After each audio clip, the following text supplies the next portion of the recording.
ล้านมันบ่ต้องถ่ายคลิปอันนี้อันนั้นเอาลงนะแบบไรคลิปแบบไรอันนี้อันนั้นแบบไรการที่ว่าเอาลง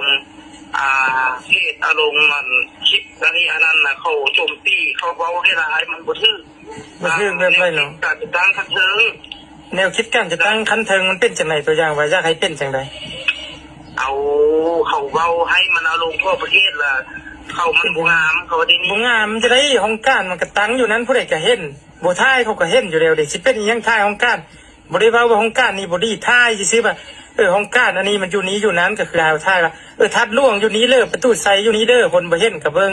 รับชมได้พ่อแม่พี่น้องก็สิเป็นอีหยังตัวอย่างจังซี่เห็นบ่โอ้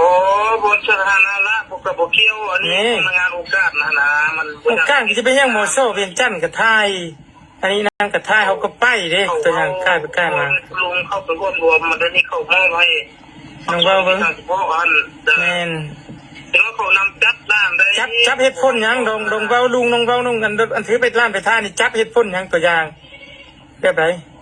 ร้านทายเอาลุงจังซี่จังซั่นกดกล้าจังซี่จังซั่นเอาน่ะมันองค์การกวดกล้าพักรัฐมันก็ซื้อองค์การกวดกล้าพักรัฐเดี๋ยวร้านเว้าว่าองค์การอื่นสิบ่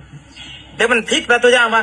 ตายมันก็เขียนนั้นอันนี้อยู่นี่นี่ผมไม่พี่น้องอันนี้ก็คือองค์การกวดกล้าพักรัฐอยู่นี้เด้มันบอก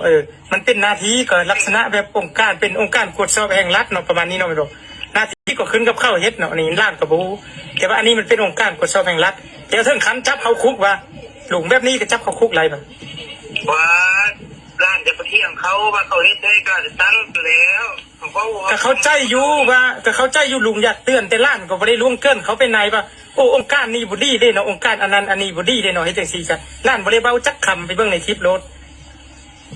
โทรหาทางนี้เลยตรงรถบ่ต้องโทรไปหาคนอื่นหรอกคนอื่นเตือนกับผู้หรอกอันนี้เป็นผู้ชายเด้อยู่